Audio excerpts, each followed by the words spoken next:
아멘. 우리 옆 사람에게 이렇게 인사하면 좋겠습니다. 잘 오셨습니다. 시작.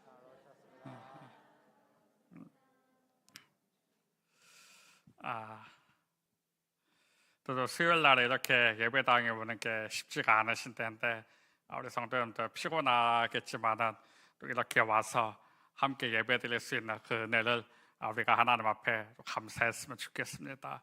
피곤하지만은 그래도 오늘 우리에게 주신 그 말씀을 붙잡고 우리가 또 승리하면서 나아갔으면 좋겠습니다. 오늘 우리가 읽은 이 본문은 열왕기상 1장입니다. 열왕기는 왕들의 이야기죠. 왕들의 이야기. 고대 근동 지방에서 이 전쟁 개념은 나라와 나라와의 전쟁이 아니라 신과 신의 전쟁입니다. 그래서 나라와 나라와 싸울 때에 우리나라와 너네 나라가 싸운다 이런 뜻이 아니라 우리 신과 너희 신이 싸운다 이렇게 이야기해요. 그래서 전쟁에서 지면 우리 신이 진 겁니다. 그런 개념에서 이스라엘 백성들이 전쟁을 하는 부분에 있어서 늘 승리만 있었던 것은 아니죠. 패배도 있었거든요. 이스라엘 백성들의 관점에서 보면 이 전쟁에 대한 개념에 대한 혼동이 생기기 시작하는 거예요. 질 수는 있지만 이길 때도 있었고, 그럴 때 이스라엘 백성들이 완전히 망한 겁니다. 바벨론에 의해서 완전히 망했을 때 쉽게 말하자면 이 이스라엘 백성들의 마음속에 또 생각 속에 어떤 게 있었냐면 이 멘붕이 온 거예요. 하나님은 전지전능하시다고 하셨는데, 하나님은 평생에 우리와 함께 하신다라고 하셨는데 어떻게 우리가 이게 망할 수가 있지? 여러분, 이 의미는 뭐냐면 우리가 되짚어봐서 우리의 삶으로 적용시켜보면 내가 그렇게 하나님을 위해서 열심히 일했는데, 새벽마다 나와서 기도했는데, 내가 하나님 앞에 어떻게 헌신하고 섬겼는데 왜 내 사업이 망할 수가 있지? 왜 내 관계가 다 깨질 수가 있지? 우리 이 생각을 할 수 있거든요. 하나님 나를 사랑하신다고 하셨는데, 하나님 평생에 나와 함께 하신다라고 말씀하셨는데 어떻게 내가 왜 이렇게 살아갈 수가 있지? 이런 생각들이 지금 이스라엘 백성들이 가졌던 이 생각이었던 거죠. 여기에 하나님의 뜻이 무엇인가라고 봤을 때 이스라엘 백성들이 계속 전쟁에 지고 그 다음에 나라가 망하면서 이스라엘 백성들이 점점 눈에 뜨는 게 뭐냐면 서서히 보이지 않는 이 하나님의 섭리라고 하는 것에 서서히 눈에 뜨게 됩니다. 그 전까지는 아무리 수많은 선지자가 외쳐도 듣지 않았던 이스라엘 백성들이 바벨론의 70년의 포로 생활 전후를 다 지나고 보면서 서서히 조금씩 눈에 뜨는 게 하나님의 섭리, 그리고 하나님의 언약의 말씀을 붙잡는 그 모습들이 보여지게 되는 거죠. 오늘 우리 새벽에 에스라를 묵상합니다. 에스라가 가장 그래도 했던 게 뭐냐면 그 조서들 하나하나씩 다 조금씩 기억하고 있는 그 모습들을 우리가 새벽에 묵상하면서 보면 알 수 있듯이 점점 하나님의 섭리에 눈에 뜨게 되는 그런 부분들이 있는 거죠. 그러면서 이 이스라엘 백성들이 깨달은 게 뭐냐면 하나님이 무능한 것이 아니라 우리가 망한 이유는 우리의 우상 숭배의 불순종과 이 죄의 원인이 있다라고 하는 것을 깨닫게 되는 거예요. 그래서 우리가 성경을 보면은 열왕기상하, 역대상하 둘 다 보면은 똑같은 이스라엘 역사지만 이 두 책에 반드시 차이점이 있거든요. 이 열왕기는 이스라엘이 망했을 때 쓰여졌던 책이에요. 예레미야가 쓴 책. 그래서 우리가 이렇게 했기 때문에 망했다. 그래서 반선적 의미로 쓴 책이 이 열왕기 상하입니다. 반면에 역대상하는 언제 쓰여졌냐? 바벨론 포로 70년이 다 끝나고 귀환했을 때쯤에 어떻게 보면은 회복적 의미로 하나님은 우리를 포기하지 않으셨다. 그래서 잘 보시면 역대기에는 조금 긍정적인 내용들이 많이 담겨져 있어요. 열왕기는 완전히 냉정하게만큼 인간의 실수와 죄악을 적나라하게 적어놓은 책이 열왕기 책입니다. 역대기를 보면 조금 뭔가 이스라엘 역사에 희망이 생기고 소망이 보이는데요, 열왕기서를 보면 답이 없어요. 이렇게까지 이스라엘이 무너질 수 있고 그럴 수 있을까? 그런 관점에서 우리가 열왕기서를 쭉 보면 될 것 같습니다. 1절 말씀을 보니까요, 다윗 왕이 나이가 많아 되거니 이불을 덮어도 따뜻하지 아니한지라. 자, 열왕기 책은 역사책인데 역사책 가장 먼저 서두에 뭐가 등장하냐면 다윗 왕이 나이가 많아 되거니 이불을 덮어도 따뜻하지 아니한지라. 나이가 많아 늙었다라는 이 표현을 가장 처음 써요. 사실 이 나이가 많아 늙었다라고 하는 것은 단순히 그냥 지나칠 수 없는 거거든요. 자, 이게 무슨 말이냐면 나이가 많아 늙었다라고 하는 것은 단순히 생물학적인 표현을 넘어서 다윗 왕국의 지금 몰락을 이야기하고 있어요. 더 이상 기력이 쇠해져가고 힘이 없어져가는 그 모습을 보여주고 있는 겁니다. 이스라엘 역사인데 가장 강력했던 다윗 왕이 지금 서서히 나이가 많아 늙어가는 그 모습을 이 열왕기는 가장 먼저 이 부분을 기록하고 있어요. 그런 의미에서 열왕기서의 역사는 다윗이 주도하는 것도 아니고 솔로몬이 주도하는 것도 아니고 오직 하나님만이 이 역사를 주도하고 계시다라고 하는 것도 이 의미에 내포되어 있는 거죠. 자, 그런데 여기에서 보면은 당시의 고대 근동지방의 왕은 한번 이 어떤 메시지를 선포하면은 그 메시지대로 그대로 되는 거죠. 굉장히 힘이 있고 왕이라고 하는 것은 정점이 있는 거예요. 그런데 지금 다윗 왕이 좀 그게 안 되는 거죠. 어느 정도인가 이불을 덮어도 따뜻하지 아니한 그 상태까지 오게 되는 거예요. 우리가 성경을 보면은 나이 많아 늙어 간다라고 하는 이 부분에 있어서 굉장히 많은 것들이 등장하는데요. 대표적으로는 아브라함이죠. 아브라함도 나이가 많아 늙었다라고 성경에서 기록이 되어져 있어요. 자, 그런데 여기에서 하나님은 아브라함에게 뭘 약속했는가? 내 몸에서 날짜가 내 씨라 칭하리라. 그러니까 아브라함 몸속에서 그 씨를 통해서 많은 민족을 이루고 그 씨를 통해서 누가 오셔야 되냐면 메시아가 오셔야 돼요. 이거를 하나님께서 정확하게 아브라함에게 말씀하셨어요. 내 씨로 말미암아 이제 내 몸에서 날짜가 내 씨로 말미암아 메시아가 오게 될 것이다라고 하는 것을. 그런데 성경을 보면은요, 이 통로의 인생을 살아가야 된 이 아브라함이 나이가 많아 되겁니다. 그리고 이 사라 역시도 나이가 많아 되는 거예요. 그러니까 이 부분은 지금 뭐냐면은 하나님의 언약을 이어가야 되는데 생물학적이어도 안 되는 거예요. 지금 무슨 말인지 아시겠죠? 안 된다라고 하는 말이 지금 뭐 굳이 그렇게 구체적으로 설명하지 않아도 다 아시잖아요. 안 되는 거예요. 이 안 되는 상황에서 오늘 이것을 우리식으로 이야기하면 뭐라고 얘기하냐면 문제가 생겼다라고 이야기하니까 문제가 생겼다. 하나님은 반드시 아브라함을 통해서 하나님의 언약과 하나님의 약속을 이루어 가신다라고 말씀하셨는데 지금 상황을 보니까 전혀 지금 그렇게 되어져 있지 않고 있는 그런 상황들이에요. 자, 그 상황 속에서 어떻게 보면은 하나님의 언약이 중단이 되거나 멈춰지거나 소멸되거나 할 그 위기에 빠졌는데, 그런데 분명한 것은 하나님의 이 행동하심은 항상 문제를 안고 들어온다라고 하는 것을 우리는 기억해야 됩니다. 하나님은요, 가만히 있는데 갑자기 푹 들어오시는 분이 아니시고 항상 언제나 문제를 안고 들어오세요. 그게 하나님의 일하심의 패턴이거든요. 그러니까 우리의 삶에서 어떻게 보면 문제가 생겼다라고 하는 것은요, 하나님이 개입하실 때가 됐다라고 하는 겁니다.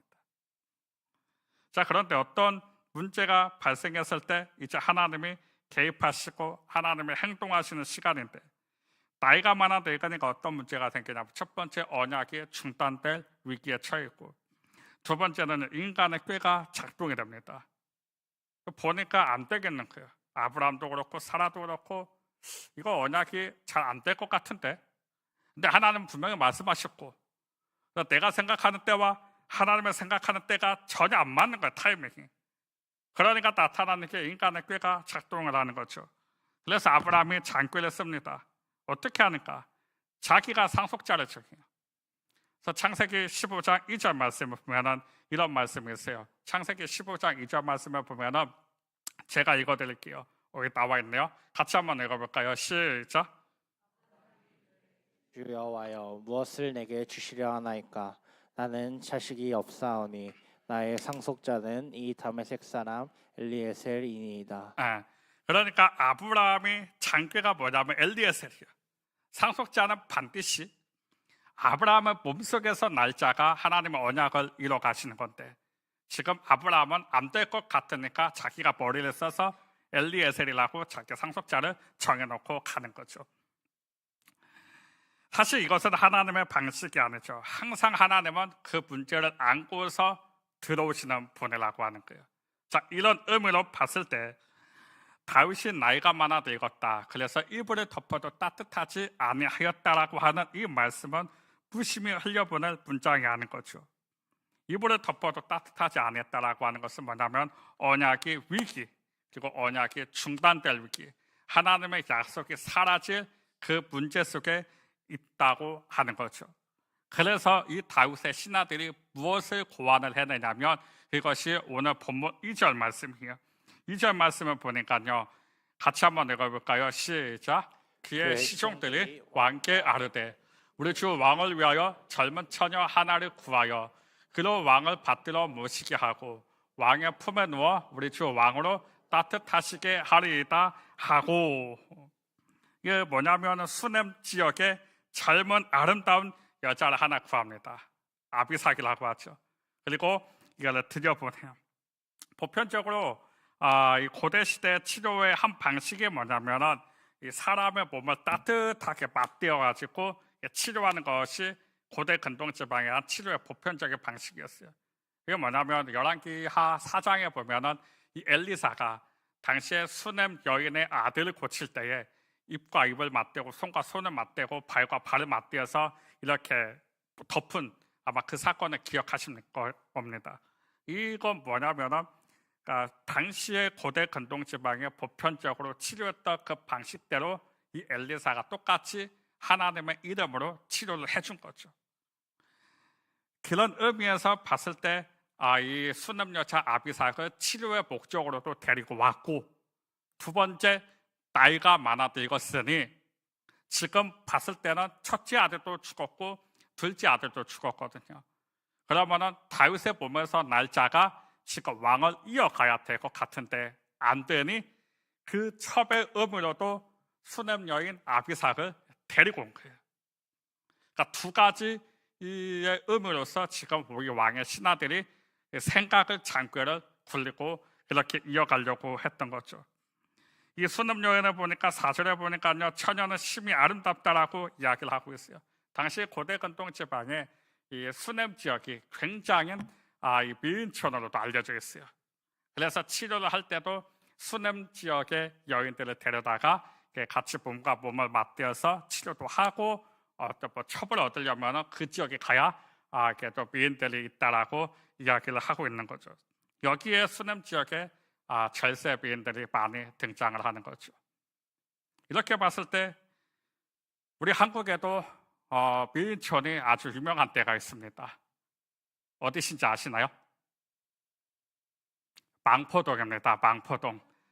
뭐 이렇게 어디서 멀리서 찾아요. 우리 망포동. 별로 이렇게 반가워하진 않은 얼굴인 것 같아요. 이렇게 망포동에 미인촌이 있는 줄 믿습니다. 다들 예쁘세요. 여기까지 이야기하도록 하겠습니다.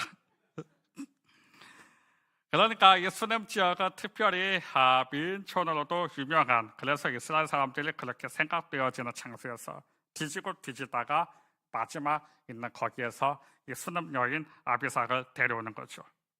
근데 여기서 우리는 수넴 여인의 위치, 아비삭의 위치를 잘 알아야 돼요. 이게 뭐냐면은 수넴 여인은 이 신하들이 생각해 놓은 방식이에요. 장꾀란 말이죠. 그러니까 하나님의 방식이 아니라 사람의 방식으로서 이렇게 하면 되겠다라고 데려온 것이 아비삭의 지금 현재 위치입니다. 그래서 꺼져가고 식어져가는 이 다윗의 국가의 운명을 조금이라도 인간의 방법으로 연장하거나 되돌려 보려고 하는 그 인간의 시도가 바로 수넴 여자 아비삭의 위치라고 하는 거죠. 자, 그런데 이게 성공하나요? 성공 못합니다. 나중에 보면은요, 다윗이 이 여자하고 잠자리를 함께하지 않아요. 그런데 이때 또 궁궐의 상황은 지금 혼란 속에 빠졌습니다. 무슨 말이냐? 다윗이 나이가 많아 지금 죽어가고 있다라고 하는 것을 모든 궁궐 사람들이 다 알아요. 심각한 것은 지금 아직 왕위 계승이 이루어지지 않았습니다. 그러면 여기에서는 먼저 치고 나가는 사람이 임자인 거예요. 첫째 아들 암논도 죽고 둘째 아들 압살롬도 죽고. 그러니까 이제 먼저 치고 가는 사람은 누구냐? 우리가 잘 아는 아도니아라고 하는 셋째 아들이 치고 나가죠. 법적으로도 아도니아가 치고 나가는 게 맞습니다. 그래서 이 아도니아가 치고 나가요.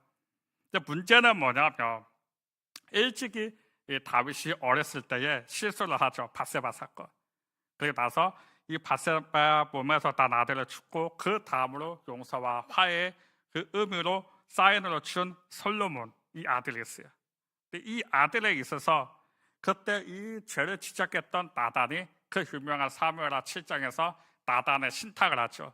그 신탁의 내용이 뭐냐면은 정확합니다. 다윗의 몸에서 난 자가 위에 앉을 것이고 솔로몬을 이야기하는 겁니다. 그 다음에 그리고 그가 성전을 건축할 것이며 그의 몸을 통해 난 자 중에 메시아가 올 것. 이거를 나단 선지자가 정확하게 이 다윗에게 예언해요. 그 유명한 그 신탁이죠.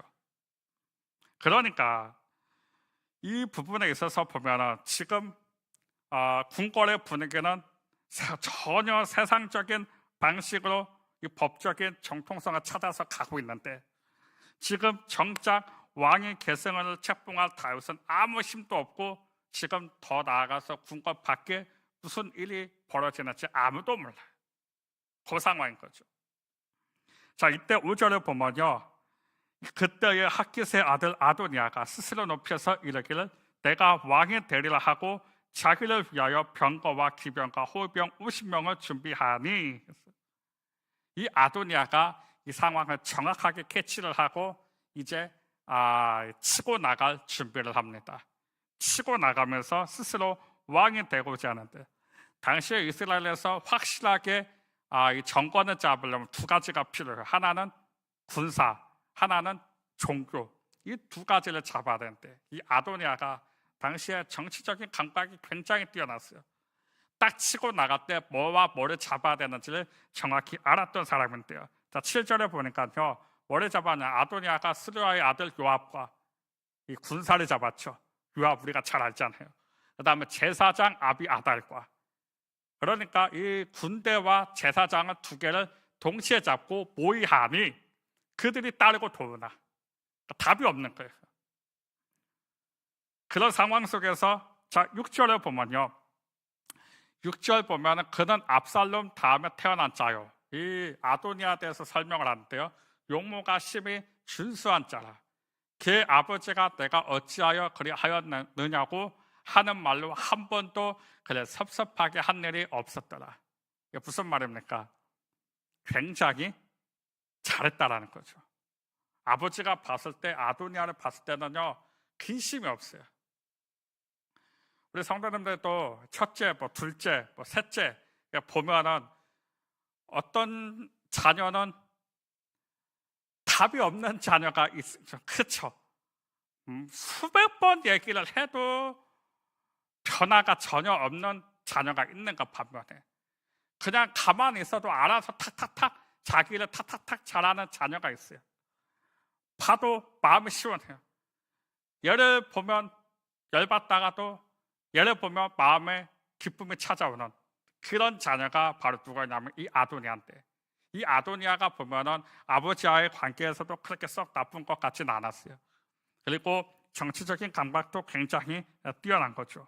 그 다음에 9절에 보니까요, 여론을 조성할 줄 알아. 이 왕이라고 하는 것은 아도니아가 에르누겔 근방 소 헬렙 바위 곁에서 양과 소와 살찐 송아지를 잡고 왕자 곧 자기의 모든 동생과 왕의 신하된 유다 모든 사람을 다 청하였으나. 그러니까 이제 본격적인 스스로 왕을 할 준비를 먼저 아비아다도 잡고 요압도 잡고 그 다음에 신하들도 다 잡고 사람들을 다 모아가지고 이제 가는 거죠. 자, 어떻게 보면은 이제 축포만 터트리기만 하면 아도니아가 왕이 되고 있는 일촉즉발의 지금 상황들이 지금 벌어지고 있는 그 상황이에요. 이때 나단이라고 하는 사람이 이 밧세바를 불러서 이야기를 하는 거예요. 지금 뭐 합니까? 그러면서 밧세바를 데려놓고 하나님께서 말씀하신 이 언약을 다시 한번 다윗에게 상기시키라고 이야기를 해요. 그리고 밧세바가 먼저 들어가고 나오면 나단이 먼저 들어가겠다. 그리고 그때 무슨 일이 벌어지냐면은 이 다윗이 솔로몬을 왕으로 세웁니다. 병상에서나마 희미하게 선포된 이 왕의 계승은 효력이 있었고 또 선언이 있었고, 그래서 완전히 전세가 바뀌어지게 되는 거죠. 우리는 이것을 보면서 우리가 알아야 될 게 뭐냐면은 하나님의 언약과 하나님의 나라와 하나님의 약속은요, 세상의 방식과 사람의 지혜와 사람의 수단으로 되어지는 것이 아니라고 하는 것을 뒤집어서 보여주고 있는 거죠. 1절에 보면 따뜻하지 아니하였다라고 이 부분에 있었어요. 어떻게 보면 우리가 문제를 가지고 보면은 답이 없는 문제가 있을 수도 있어요. 뭐 직장과 사업장의 문제가 있을 수도 있고, 자녀와의 관계, 부부와의 관계, 내가 살아가고 있는 모든 관계에 보면은 답이 없는 그 관계나 문제들이 있을 수가 있거든요. 근데 우리는 기억해야 될 것이 이게 역설이에요. 그때가 바로 하나님이 일하실 시간, 그 문제를 안고 들어와서 드디어 비로소 하나님의 약속과 언약을 나타낼 보여줄 시간이 되는 거죠. 그리고 나서 어떻게 보면은 다윗의 왕국이 하나님의 나라가 끝난 것 같이 보이지만은 궁궐 안에서는 지금 어떻게 보면은 음모와 배반과 혈기와 인간적인 수단과 장기가 돌아가고 있는 그 상황 속에서 그래도 변함없는 이 하나님의 약속과 그 다음에 이 하나님의 언약의 강물은 졸졸졸졸 흘러가면서 인간의 어떤 방식을 뛰어넘고 불순종과 인간의 어떤 못난 역사를 뚫고 불순종의 것을 다 뚫고, 그리고 하나님의 그 변함없는 그 약속과 언약의 이 강물은 계속해서 흘러가는 거예요. 신자된 저와 여러분은 무엇을 믿는 사람이라고 하면 우리의 삶 속에서 때로는 말이 안 되는 세상의 방식들, 억울함들, 사람의 수단, 사람의 지혜, 그러나 하나님의 자녀된 저와 여러분은요, 언약의 강물, 이 약속을 굳게 믿고 보이지 않는 것 같지만 그래도 하나님께서 툭툭툭 길을 여시고 하나님의 나라는 변함이 없이 하나님께서 그 역사를 써내려가고 계시다라고 하는 것을 우리는 열왕기상 1장에 보면은 우리는 보고 있는 것입니다. 우리는 때로 살아가다 보면은 수냄 여자 같은 보조도구가 있었으면 참 좋겠다. 돈이 조금만 있었으면 사업이 좀 열릴 것 같은데, 자녀가 조금만 알아서 하면은 좀 될 것 같은데, 뭔가 조금만 누군가가 도와주면 될 것 같은데 안 될 것 같은 그 절망적인 상황. 우리는 그런 유혹에 늘 노출되어 있죠. 근데 하나님은 그런 식으로 하나님의 역사를 이끌어 가시지 않습니다. 완전히 하나님 앞에서 포기되어지고 내려놓을 때, 그때 하나님은 무심한 척하면서 그 언약의 강물과 약속의 강물을 하나님은 그렇게 길을 열어가고 계시다라고 하는 거예요.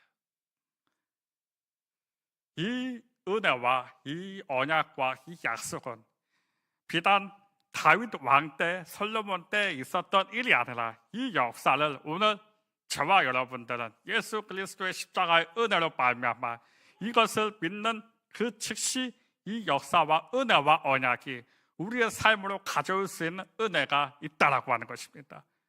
하나님의 약속을 믿는 사람은요, 그래서 때로는 세상을 살아가다가 보면 억울할 때가 있죠. 시기 질투해서 모함을 한다든지 뭔가 여러 가지 이유가 있지만 그 당시 그 즉시 손해를 보는 것 같고 억울한 것 같아 보여도 그래도 나는 하나님 나라의 백성, 하나님 나라의 자녀, 하나님의 언약과 약속을 믿는 사람이라고 하면 변함없는 그 언약을 믿고 약속을 믿고 가는 겁니다. 그래서 거기에서 우리의 담대함이 나오는 거고요. 거기에서 우리의 용기가 나오는 거고, 거기에서 우리의 믿음이 나오는 거예요. 그래서 믿는 사람은 마음이 넉넉한 겁니다. 아무리 세상의 방식과 사람의 수단과 사람의 지혜로 우리를 흩은다 하더라도, 실제로 우리가 흐트러진다 하더라도 그 하나님의 언약과 하나님의 약속은 절대 변함이 없어요.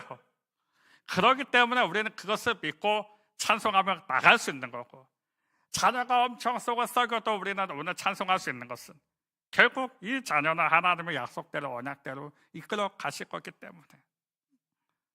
그래서 우리 성도님들이 인생을 살아가면서 마음이 좀 넉넉해졌으면 좋겠습니다. 하나님의 언약과 약속을 믿는 사람은요, 마음이 넉넉한 거예요. 죽고 사는 문제 아니면 알아서 하쇼. 이게 하나님의 언약과 약속을 믿는 사람입니다. 사실 따지고 보니까 그렇게 중요한 문제는 별로 없거든요. 중요한 거는 나하고 하나님과의 관계가 제일 중요한 거예요. 다른 사람의 감정 때문에 하나님과의 관계를 그르치지 마십시오. 나만 손해잖아요. 저도 이제 운전을 자주 하잖아요. 이제 교회에서 집까지 가면은 좀 이제 출퇴근 시간 좀 걸리다 보니까 가끔 이렇게 하나님의 사랑으로 운전하는 사람들만 가득했으면 좋겠는데, 도로 가운데, 그렇죠? 가끔씩 이렇게 사탄마귀 같은 차량들이 가끔씩 와요. 막 푹 들어오고, 깜빡이가 고장 나는 건지 모르겠지만 아무튼 들어와요. 근데 저는 진짜 제가 운전하다가 진짜 부딪힐 뻔해가지고 저도 모르게 클락션 한번 살짝 빵 눌렀어요. 어쨌든 그 사람이 100% 잘못한 거지만 갑자기 그 사람이 창문을 열고 알아들을 수 없는 히브리 방언을 저한테 빡 쏟아붓더라고요. 저도 익숙한 히브리 방언이었긴 했지만, 근데 제가 어떤 마음이 들었냐면, 여기에서 내가 열려면, 물론 열낼 수 있죠. 제가 20대 초반에 우리 와이프하고 연애할 때는요, 영동고속도로에서 버스랑 한번 붙었거든요. 30분에 버스랑 싸웠던 사람입니다. 엎치락 뒤치락 엎치락 뒤치락. 이게 혈기 왕성한 사람이 원래 제가 지금 굉장히 사람 됐습니다 지금. 그런데 이제 알아들을 수 없는 히브리 방언을 창문을 내리고 빡 하는 거예요. 그것도 여자분이셨어요. 겁도 없죠. 제 얼굴에다 대고 방언을 할 수 있다는 게 이게 참 쉽지 않은 얼굴인데, 게다가 저녁이었는데, 그래서 제가 어떻게 했냐면 창문을 내리고 샬롬 그랬어요. 그랬더니 웃으면서 그랬거든요. 굳이 여기다 대고 제가 빡 화를 내고 네가 잘못했네, 내가 잘못했네 막 내려가지고 한문철 한번 불러볼까? 막 이렇게 해봐야 집에 돌아가면 무슨 감정만 남겠습니까? 그때 수요일이었거든요. 은혜 받았는데, 여러분 마귀는요, 우리가 은혜 받잖아요. 그 언약과 약속을 어떻게든 지워버리려고 수단과 방법을 가리질 않아요. 오늘 혹시라도 이 말씀을 은혜를 받으신 분이 계시다면 집에 돌아가자마자 자녀가 막 아무튼 열받는 일을 준비하고 계시고, 막 갑자기 어떤 뭔가 터지고, 막 뭔가 사고가 나고, 막 부모님이 뭐가 아무튼 자빠지고, 아무튼 뭐 다 그럼에도 불구하고 우리는 마음이 넉넉해질 필요가 있는 거죠. 우리는 하나님의 언약을 믿는 사람이잖아요. 이스라엘 백성들, 우리가 에스라를 보면 알겠지만 답이 없는 사람이죠. 수천 년을 그렇게 선지자를 보내서 끊임없이 이야기했음에도 불구하고 절대 안 바뀝니다. 이스라엘 백성들. 내일 새벽에 본문을 보면요, 그렇게 돌아와서 성전 재건을 건축했음에도 불구하고 금세 또 죄를 지어요. 70년 동안 바벨론 포로 생활을 했음에도 불구하고 또 짓습니다. 여러분, 우리가 생각할 때 70년 동안 매를 맞는다고 한번 생각해 보세요. 근데도 안 바뀌는 게 이스라엘 백성들, 바로 저와 여러분인데, 근데 하나님의 언약은 그 속에서도 끊임없이 일을 하고 계시잖아요. 우리가 잘나서, 우리가 예뻐서 하나님의 언약대로 이끌어 가시는 것이 아니라 우리의 모습과 상관없이 그냥 자녀된 그 모습 그 자체가 좋아서, 그래서 그냥 가는 겁니다. 제가 이거를 자녀를 양육하면서 깨달아요. 아버지가 아닌 목사의 관점으로 봤을 때는 진짜로 아브라함이 이삭을 바쳤던 것 같이 뭔가 이게 좀 바치고 싶기도 하고 좀 그래요. 이렇게 주일날마다 아빠 왜 나는 교회에 가야 돼? 라는 이 질문을 들을 때마다 이거 뭔가 이렇게 답답한 부분이 없지 않아 있죠. 그런데 아버지로서 보면은 그냥 내 새끼잖아요. 내 새끼예요. 누가 뭐라 해도 내 새끼예요. 그냥 가는 거예요. 영어 공부 꼴등 아니 유튜브가 아무튼 아무튼 뭐 성적이 안 좋든 뭘 하든 난 내 새끼인 거예요. 그냥 가는 거거든요. 그래서 우리한테 희망이 있는 겁니다. 우리가 어떠한 모습과 상관없이 하나님의 언약과 약속은 오늘 지금 이 순간에도 우리의 가정을 통해서 우리의 자녀를 통해서 내가 일하고 있는 직장과 사업장, 내가 속해 있는 교회 공동체 목장을 통해서 지금도 일하고 계시다라고 하는 것을 우리가 믿으면서 나아가는 저와 여러분 되시기를 주님의 이름으로 축복합니다. 우리 함께 좀